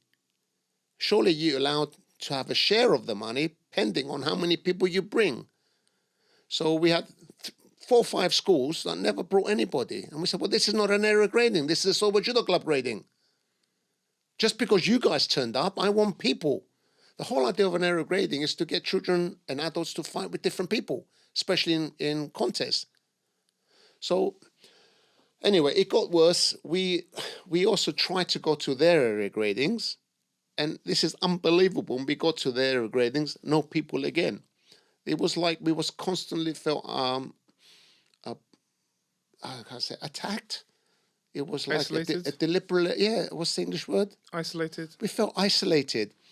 We couldn't have anything. It was everything we done was just ourselves. So what did you do? So it gets a bit more complicated than that.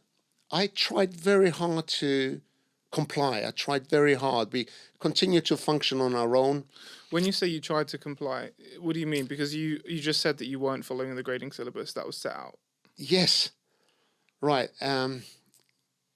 I was reported on to the BJC that I wasn't actually using the grading syllabus, even though the instructors that reported on me knew I wasn't using the grading syllabus. I've been using the same grading syllabus that they used, and I found out that they also was using the same syllabus I was using as a club, and they themselves were not using the.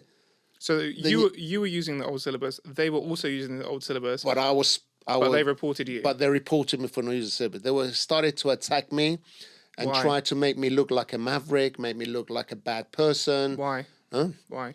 I think I to this day, the only thing I could suggest is they were deliberately trying to sabotage the club, try to break us down. Why? Jealousy. Why We would, had a very successful judo club. We talked about earlier on about them, people stopping people visiting clubs because they think they'll lose them. and you think this is what was happening? I could only guess that's the reason they were doing it. Why won't you send your students to a competition or a training camp or a course or a grading when you're trying to impose an area grading? Why did we not see any support at all? You know what? I actually I do not understand why. literally just popped into my head because I was involved with the BJC very, very briefly, very at the very start of my career for maybe 1 year. I don't know. I remember we went to Greece. We had the trip to Greece to Lagonissi, and I remember Again, yes. we were supposed to have a whole like London area team go. Nobody turned up. It was just the Sobell club. I literally just remembered that. That's just one item. Mm. I could be wrong, but all actions speak louder than words. All I knew is I felt like the people that I belonged to, the people that were supposed to be my friends, the clubs that I supported, the people that I loved, were not supporting me at all. It's like being in a relationship, and it's not a relationship anymore. You're both reading from two different chapters. We weren't supported. We wasn't helped. We were deliberately being pushed away. I felt I was just by myself. And I had to continue to look after my club. So I continued to grade my own people above green belt, especially the juniors. But what I did do, I compromised. I looked after the juniors because it's very hard to grab 80, 90 juniors and take them to Luton or take them to Barnet, for a grading. It's very, very hard. You can't do that. It's too many, So this is what the BJC didn't understand. They didn't understand my problems, So I had to break the rule in the book. At the end of the day, it was about keeping the health of the club. And I started grading my own children to blue belt and brown belt, through the grading syllabus. But on the senior point of view, I was sending them to area gradings. Anyone above green belt, I would send them to area gradings. Or I thought, they don't like me, they don't like us, so I used to take my seniors to the national courses, the President's Course or Bogna. So that's a compromise. At least I knew there'll be enough people for them to compete and there'll be no controversy. Just to pause, because some of the people who are maybe newer to judo might not know this, but currently in JFAUK, this is how the syllabus works, and it was the same with the BJC.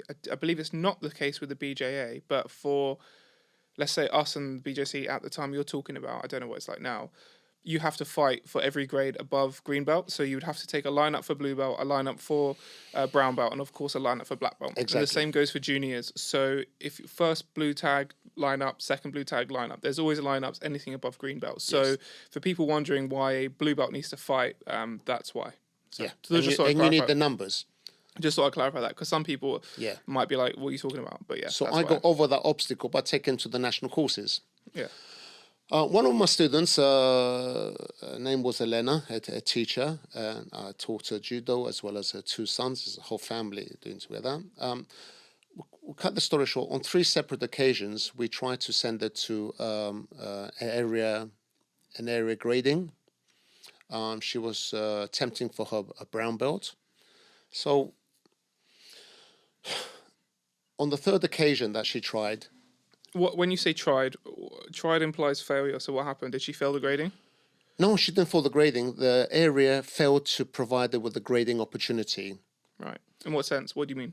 They told her there wasn't enough people for her to fight. There wasn't enough ladies, which we've always had this problem.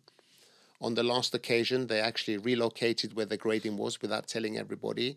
She ended up finding out where it was, getting a minicab, making her way all the way to Luton for an area grading. And then when she finally got there, the senior officer at the time, I'm not going to say a name, told her that she couldn't grade yet again. And she expressed how much effort and energy she's tried. And this is the 3rd time she's come to an area grading. It's just unacceptable. They can't do nothing for her. And his expression was, excuse the French, is tough shit. And this is for a high-ranking officer who's representing the BJC and everything they stand for, to turn around to a woman who's made such an effort, knowing very well how much effort she's made on 3 separate occasions, to tell her it's tough shit. And he sent her home. This lady came back in tears and was ready. She was on the phone. She was ready to give up judo completely. And I, as a 6th Dan, I took the responsibility to calm her down. And then I had to take measures into my own hand. And I assured her, when we had the grading at the club, we must remember I had over 200 people. I can have a grading every week at the club. Yeah. And I held a grading for her at the club, and I graded her to brown belt. She'd done her katas, she'd done her coaching, she'd done her technical, and she won a lineup, 6 ippons with 2 men in the lineup. I wrote a report to Robin, expressed to him that I tried to save face of the BJC in the area. This was unacceptable. I filed a complaint against this person who should not be talking like this to one of our students, that she was an asset to my school, her children were an asset to my school, and I've taken the responsibility as a 6th Dan, as a high grade, to make this decision based on the negligence of the area. And I graded her to brown belt. Never had a return. I was about to ask, did Robin Never reply? had a return, but my letter was in. 2 years later, we go to one of the courses in Peterborough, a national president's course. My student, Elena, participates in her Dan grade to get her Dan grade. She wins all her fights. She does an amazing kata display. Basically, she passes with flying colors. They were going to sign her up to 1st Dan. They were very happy with her performance. And then one of this problematic officer of the BJC realized I'd graded her to brown belt. They wanted to teach me a lesson, and they denied her Dan grade because I graded her to brown belt, and it should have been an error grading. Also in a bureaucratic. Even though she passed. Even though she passed, even though she proved she was amazing. On the same day, one of my students, I'll say his name, Tino Sangola, fought for his 3rd Dan. He beat everybody with ippon, done exactly what he was supposed to do. You're not going to believe this, gentlemen, but they failed him. Why? Why? Because he made it look too easy. I'm not the smartest boy in the world, but how can you make a contest look so easy? If I authorize an examination and if I agree to run examination and this person accomplishes what he's supposed to accomplish, you cannot fail somebody because they did what they were told to do. So 2 of my students were attacked upon. One was denied his 3rd Dan, one was denied the 1st Dan, and I went back to London, absolutely not knowing what to do. So I decided that was it. I'm going to pause you before we move on. Now that you run your own organization, I'm going to challenge you here. What would you do if one of your instructors, because right now, currently, similar to where the BGC was, you're one of the only people who can grade to 1st Dan in JFAUK. What would you do if one of your instructors graded somebody to 1st Dan without your authority? Well, my instructors know very well that they're not allowed to grade to 1st Dan. And I'm the type of person, if you wanted someone to grade to 1st Dan, we have the communication, the closeness. They can call me at my home and say, Sam, I have this young guy. I want to grade him to 1st Dan. I don't want to, even if he doesn't want to wait to the next grading, I would go to his school and I would run an examination for him. I find solutions. I work with my students. I work with my instructors. That's my job. My job is to support them. My job is to listen to them. My job is to make sure that they can run that school for my interest and for their interest, and more importantly, for the interest of the students. I try not to impose the hurt and the bureaucracy that's been thrown on me over these years. And my instructors know they can trust me. They know I'm going to listen to them.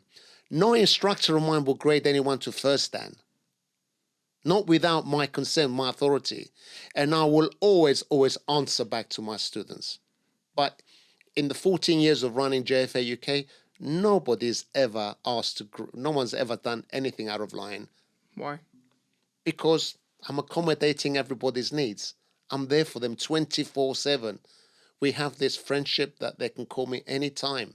Their problem is my problem. Their success is my success. And this is how I treat my school. Simple. I do not cause problems. I cause excitement. That's how it should be. That's how presidents should be. I don't care about title. Everyone knows me as Sampson. You know, and we should, all these things, it breaks people away. It's unnecessary. If someone's not worthy, it's going to show. If they fail, they fail. But to try and attack one of your high-ranking officers, to try and put them in line, to try and get to me through my students, it's wrong. It's wrong. You know, when I'm telling them this situation was reported to Robin, this is not right. You're not helping yourself. This person is a member of your organization. They have a right. You're involving them in all these politics. They're just a student. She's just proved herself. He's just proved himself. He's an exceptional judoka. You cannot deny him the grade. It is wrong. So what happened? So I'd realized then I was banging my head against a brick wall, and these people were not really my family. They were not really working for me. I didn't understand my concern. They wouldn't listen to my angle, that they were letting other people mislead them without actually listening to my story. You know, and I decided. Did anyone ever invite you into a meeting to hear what happened? No, Did anyone ask you, Sampson, why are you doing this? Nobody brought you in. Yeah, we wrote a number of emails and messages. But nobody actually brought you into the room and said, "We've had these reports. What's going on?" Yeah, don't forget, Robin was in St Ives. They're all over the place. They're not next door to me. But they didn't phone you to say what's going on. No, it was all done by letters. But did they ever ask for your side of the Well, story? we spoke at events. We verbally spoke to each other. You know, so there was a lot of a conversation going on. But what Nothing. happened? My wheels were attacked, constantly attacked, and then I decided to have one more go. They started attacking me about me grading my own people, and I decided, look, I'll give it one more go. One of the area gradings, it was agreed upon that I would take my students to this area grading to be reassessed. They wanted to reassess everybody above green belt. And I said, no, that's not correct. I said, I'm trying to meet you halfway. I said, you'd be embarrassing me. You can't grade one of my students, especially a junior or an adult, to a green belt if they already have a green belt. But the compromise is I'll take them to the grading, and they'll be attempting their next grade. If they achieve their next grade, you have to grade them. If they fail their grade, then you confirm their existing grade. But to get someone to be reassessed, you're only hurting that person, and you're embarrassing me. If you want me to be a high officer of your organization and you keep telling me I'm the future of your organization, you're not really helping me at all, because every idea I'm throwing at you is bouncing back. You're not helping at all. What happened? So we went to this area grading. Did they agree to that? They agreed to that. We went to this area grading to be run by the area representatives who were ex-members of the Sobell Judo Club. It was on a Saturday, I remember, and I couldn't be present because I was working, but I sent my other instructors to the grading. We got all our children together. We sent about 40 odd kids, a few adults. It's unbelievable. When we got there, we was the only ones again. It was like they set this up. Again, it felt like we were being taught a lesson. And the children were examined, but they weren't paid much attention to. Some of my children had to do kata. They ended up doing karate on their own without actually being looked upon or not being assessed. It was like just went through the motions. It was very, very badly done. It was not an area grading. Again, it was Sobell Judo Club. The reports I got back were just so negative. The parents were absolutely fuming. Reports from who, sorry? From the instructors that I sent, and Right. one of the parents. One was Mike Akbari, and Bobby, and a few of the parents that went to assist, because we've sent a lot of children. I just couldn't go on that Saturday. Their behavior was very rude. So it was a lot of ill feeling the way everybody was treated. So I decided, you know what, this can't carry on. These are the people that are supposed to be helping me. These are supposed to be my friends. These are the people doing the same thing as I'm doing. We should be supporting each other. We should be helping each other. We're from the same organization, we're from the same cloth. Why are they treating us with such back discontent, with such bitterness? So I told everyone I was going to close the school down. I said that I can't function fighting these every day. I can't function with the people around me supposed to be my friends. I can't function with the new grading syllabus that they want to do. I can't function the way I've been treated. I'm like a nobody. It's just not nice. Yes, when you think I had 200 people paying a membership to the BJC, they didn't think this over very carefully. I'm the biggest judo school they've got. I can't remember what the membership was. Let's say it was £20 a year times 200 people. They were taking a lot of money from. I'm working for them. I'm working on their behalf. And yet they were sabotaging me. Sabotaging? Sabotaging. Sorry for the English. Sabotaging, knocking me down, not supporting me, not hearing me. They were happy to use me to teach, but that was it. So they were more interested in shutting me down. They even went to the length of writing off to the Sobell Leisure Centre, Islington Council. They wrote a letter, said that we are the BJC, and we are requesting that you shut down the Sobell Judo Club because Sampson is not adhering to our rules and regulations and policies, and we don't recognize him anymore, and we want you to shut the school down. This is like, you're turning away your customers.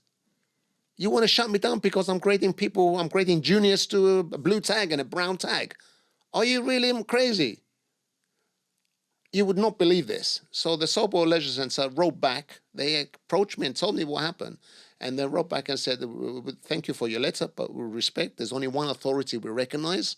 Sampson has a huge credibility here in the Sobell Leisure Centre. It's providing a huge community resource, and we only recognize Sampson. Sampson is our authority, and we cannot carry out your threat. Yeah. Yeah. And they tried to shut me down. Shout So with out that, Sobell. I thought, well, you're trying to shut me down. I might as well call it a day. So I decided to shut the school down. I wasn't gonna do this anymore. So you were going to give up judo? Give up judo. Yeah, I was actually going to continue with kendo. Kendo is my second love. I couldn't function. I mean, I just wanted to do judo. I didn't mean to be a teacher. I didn't mean to take on all these headaches. And the people weren't giving me absolutely nothing. The people that were closest to me were attacking me. All because I was running a very successful school. I had a little mind of my own. I had the right I put myself in a position where I wasn't a nobody. I thought I was a huge influence in the BJC. All my ideas were just thrown back at me. And all I wanted was to do my job, really, which is great people. I didn't have to depend on everyone else. They were hijacking my steering wheel, wanted to take it wherever they wanted. The difference is you tried to rely on others, but they weren't. It was a one-sided conversation. Completely one-sided. And I realised that, and that's it. I decided to call it a day. See, this is what's interesting. The rhetoric that people will say is, Sampson left the BJC to start his own organisation and be Wrong. number one. Completely wrong. You left the BJC to quit judo. To quit judo. For good. For good. I wasn't going to do it.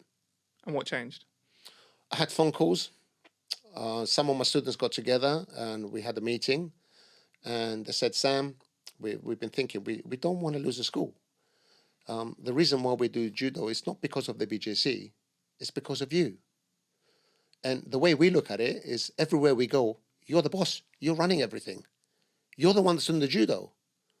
Why can't we just run the club? Why can't we run our own organisation? we don't care where we just want to do. We want to follow you. We want to learn from you. The only problem we had was insurance. We thought the monopoly came from not having insurance. That's this great thing about insurance in this country. So we had no idea how to get insurance.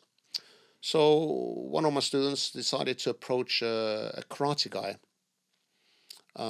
who asked basically a shot in the dark. I was asking him where does he get his insurance from and everything, and he pointed us out to an organization we did martial arts insurance.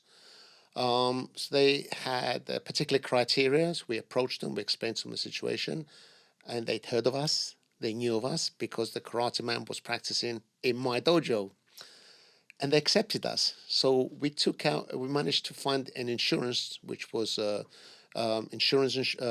public liability insurance, member-to-member insurance, instructors insurance, which equaled the BJC and the BJA insurance. We upped it to match everything that the... Quick pause. Why didn't you just join the BJA? Again, I didn't know the BJA. The BJA were again in their own, swimming in their own politics and everything else. The judo was completely different. I could have, I guess, but I felt like I was going to go from one frying pan to another frying pan. If I couldn't succeed with the people that knew me most, how the hell would I succeed with people that didn't know me? And I did not agree with their structure, the way they do things, very contest orientated. So completely different judo, really. But by then I didn't think I was broken. I just decided to give up. I said I couldn't do it anymore. Anyway, when I got the insurance, I thought, yeah, what? It sort of changed me a little bit. So why can't we just run this school? Let's just do judo. Why do we have to belong to all this nonsense? And I listened to my students, and we came up with a name which was based on my experiences. We just call it Judo for All, which is what I always wanted, judo for everybody. And we started running our own organization or our own school. And being a national coach of the BJC, all I heard every single day was complaints about the BJC, the way they were running things, and people were very disheartened the way things were running. I thought maybe all these people that spent all their lives complaining about the BJC, I'll give them a lifeline. If they want to do more traditional judo with less politics, less bureaucracy, let's just practice, keep things simple. I thought they'll come on board. So unfortunately they didn't. People like to belong to a powerful body rather than something which is very, very small. So we had a few clubs join us. I think we was up to 15 clubs at one time. We had about 400 people. So small, cute, quality than quantity. As long as we had our suits on the practice, we were happy. And then our work then got picked up by an organization called the WJF, which is the World Judo Federation, an international governing body, which represented traditional judo. They saw our work through our multimedia. They loved what I was doing, and they approached me to join them to spearhead their campaign for traditional Japanese judo. And before I knew it, I was involved internationally with 42 countries around the world. And I'd realized by speaking to a lot of them that I wasn't the only one with this sort of problem. This political interference and problematic bureaucracy, they also had problems with other organizations. So I joined up with like-minded people. I had more support, more help, more love from people I didn't know than my own family. And before you knew it, I'm traveling around the country teaching judo to people that could not get enough of me, who absolutely love what I did. And next minute, I'm an international coach. My grading syllabus was adopted by many countries around the world. So the syllabus that was proposed to the BJC was now being used by, Gibraltar, Bulgaria, Greece, all, including ourselves. And a lot of countries got it as a blueprint for them to change around a little bit. All my work was then adopted by the world.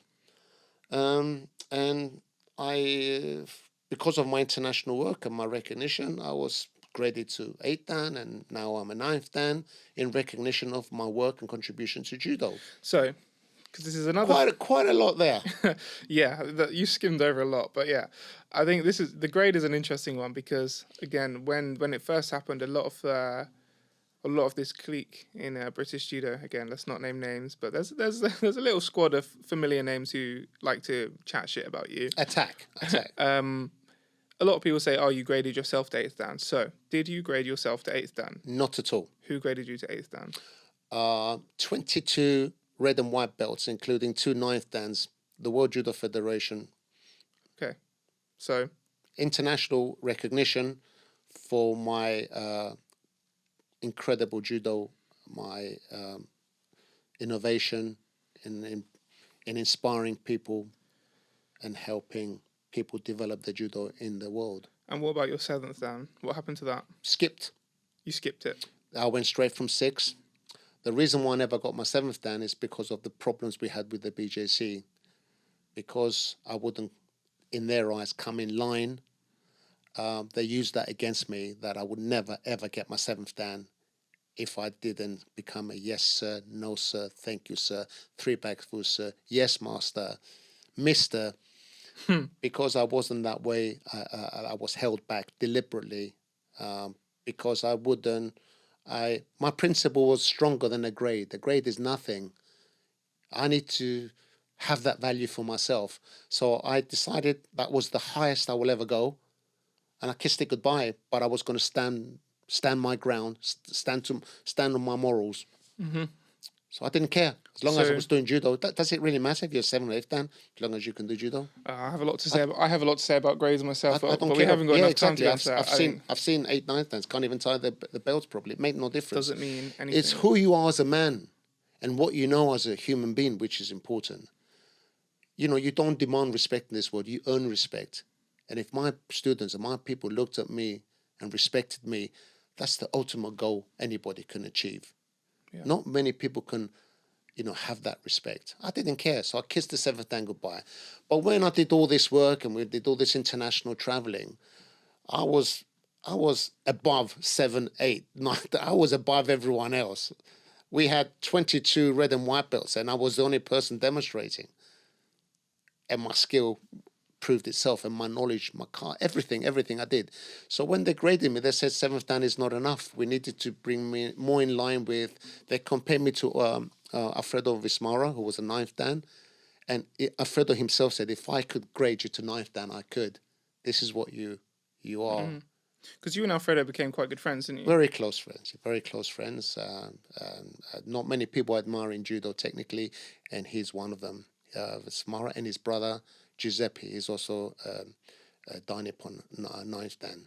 Yeah, both of them are quality. Very, very both good. of them are genuine, 100% judoka. So obviously you were recognised for all the work that you've done on the mat. And I think what kind of flies under the radar about you is the level of charity work that you've done for judo in developing communities. A lot of people don't know how much, maybe not like liquid cash you've given to people in disadvantaged clubs, but you have spent a lot of time donating judo suits and also tatami and organising shipping tatami from the UK over to places like Greece, where they work with people who have come out of prison systems and are using judo to help reintegrate people into society. You know, we're nearly out of time, but could you just touch on that and just tell people a little bit about some of the work you've done in that department? Yeah, I helped Greece. I helped develop Greece by sending them, to whole mat areas. We started an organization over there which takes people off the streets who are homeless or who are coming out of drug rehabilitation areas, because we looked at people as they have a problem. They have drug problems, and part of their rehabilitation was we introduced judo to them. So we would take them and give them something to challenge themselves, to belong to. So we use basketball, judo, and football. So they had a choice to choose, and we'll use judo and the discipline of judo to give them a challenge to develop a skill, for them to make friends, to train, to bring their bodies back in line. And by introducing judo and sport to them, it was part of their rehabilitation. It's called the Prometheus Project. We also introduced a home where we could house people and where we could sit down and eat together. So we would always sit down and eat, and we'd get everybody to talk about their problems. So we pulled people in from all walks of life who had all these different types of problems. For example, the people that picked me up from the airport was ex-junkies, who spent years in the street. Next minute is a downgrade. He's driving, he's teaching other people. So we provided them with an education through sport. And I did a lot of work helping Greece to actually implement this. And it's functioning today. It's doing very, very well. And that's why often see when JFAUK runs international tournaments, we always say anti-doping, anti-drugs, we're against all this. So we teach normal people, but we also help a lot of people who are underprivileged, and we just basically pick them off the street and give them a purpose. And that's been working really, really well. And we've managed to introduce a huge number of people back in society through the magic of sport. And I've been involved in that by helping Greece develop it with the teaching methods that I use. Nice. So we have 10 minutes left. I would have loved to touch a little bit more on the World Judo Federation, because personally for me, most of my judo, the first half of my judo career has really been all in the WJF, and I've had some of the best experiences of my life doing those international trips. I mean, we were going abroad every month for a number of years: Bulgaria, Greece, Gibraltar, Spain, all with my friends, with you, and we'd have a great time. It's one side doing the sport and competing and developing my skills, but then on the other side, I just had this little team traveling around the world having fun at the same time. So I would love to talk a little bit more about that, but we're running out of time, so I think I'm gonna ask like a couple of questions. I think the first one is, what's next for Sampson? What do you see? What does the next 10 years look like in judo for you? Well, summarizing everything, all my experiences, I'm an intelligent guy. I can see what's happening ahead in the future. I'm picking things up. What I see in the future is the Sobell Judo Club will not be a judo club. I think the battle for judo is lost. We're losing it. The beauty of judo is going out the window. The sad thing is there's not enough people like me. And I've been climbing this massive mountain for so long. And people are naive. They use you. They abuse you.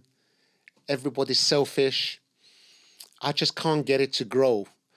I have a school it is incredible. But how long can I last? How long can you last? It's a losing battle. And the way martial arts are going and the ideology behind it, I can see the Sobell Judo Club not closing, but relabeling itself to something else. Maybe more in line, some sort of mixed martial arts, jiu-jitsu, kosen judo. But the way I feel at the moment, I feel like I don't want to associate myself to judo anymore, because it's just going backwards and backwards and backwards. And the best way I can take the pressure off me is to, like, separating from a relationship. If you're in a relationship where it's not working and you're more sad than you're good, best thing is to cut your ties and start a new relationship. So I'll be truthfully honest with you. I've given 52 years of my life in judo, and the future for me is restructuring judo and calling it something else. Just so people can leave me alone. Doesn't matter how good you are, we're constantly attacked and attacked and attacked, and I haven't hurt anybody. So that's my future, and I reckon the next couple of years, that's what we're going to have to do. Number one is to stay in line with what's going on around us. I love everything I know, and I don't want to restrict myself to just doing judo, because judo is losing its way. And people are letting me down every day. So maybe it's time that my judo became what what I do best, which is Sampson Judo, which is a mixed martial arts, really. Maybe freestyle judo. I'll think of a name to tie everything that I do, and it'll be even more comprehensive than what we're doing at the moment. Now we're doing sumo, we're doing freestyle judo, no-gi judo, we're doing groundwork, we're doing standing. So maybe that is the best way forward. And then looking at the response and the demand for our club, you got to ask yourself a question. Why some clubs only have 5 or 6 or 12 people and I've got a waiting list to next year. So we're doing something right, and maybe that's what we need to work on. And a final question. Are you happy? I'm very happy. There's sadness in the stories. I'm disappointed in a lot of people. I think the BJC have lost a great opportunity because I've achieved more in 8 years than they've ever achieved in their whole lifetime. In what sense? Where is the BJC? What are they doing? I've gone international. I've achieved everything, almost what the BJA have achieved in 11 years. I've provided an international integration, international connections. I've made friends all around the world. I've taken judo to where it should be. And all because I graded somebody to brown belt. Do you have a message? If you could say anything to the BJC? I'm a guy with no grudge. I'm happy to help anybody that reaches out to me. I still love the BJC. It's my home. It's where I started. I'm just disappointed, not in its people. I'm disappointed in its leadership because they could have handled things differently. They could have been a lot more fair. They could have listened to me a little bit more. And I believe I've had a lot to offer to the BJC because everything that I have achieved could have been on the plate of the BJC. Do you take any responsibility yourself for the breakdown in relationship between you and them? No, because my eyes, I've done nothing wrong apart from doing what anybody would do. Is look after their family, do the right reasons, make the right choices for the benefit of the majority, not the minority. Just because we have a rule doesn't make it right. And every case is different. And as I said, the BJC failed to acknowledge that I had a huge problem on my hands. I had a club which over 200 members, which was slightly different scenario to someone who has 12 members. Their existing grading syllabus would have needed half an hour with every student. I can't physically do that, teaching that many students. Yeah. I don't know how they're coping themselves, what they're doing. I don't know what they're doing at the moment. But at the time, it was just not visible for me to run under their guidelines. It's just not possible. So my advice is, I have no hard feelings. I think the BJC are the people responsible for forming JFAUK. If it didn't happen the way it did, I wouldn't be the person that I am. I would still be just another person on the mat. But their mistake, they're pushing me away, have actually contributed to me helping people all over the world understand judo in a better way. Okay. On that note, it's time. Thank you for sharing your story. Thank you to everyone who stuck around and listened. We appreciate your time. If you have any comments, of course, always leave them. Remember, we're doing the giveaway. So if you want to leave a comment, leave the comment with the word Hajime in it. Then we'll pick a winner 4 weeks after this is released. Please do subscribe. Please do give us a follow. Yeah, I forgot to say in the giveaway. The giveaway entry only counts if you subscribe to the channel. So make sure you subscribe. I think I said that at the start. Yeah. But yeah, until next time. Yeah, thank you very much for listening. I hope my journey, my experiences, maybe identify with many of you. I cannot be the only person with all these problems. I assure you, if it connects with what you've experiencing, you're not alone. Just follow your heart, follow your beliefs, stand by your morals, and always good will come out of it. Thank you very much for watching.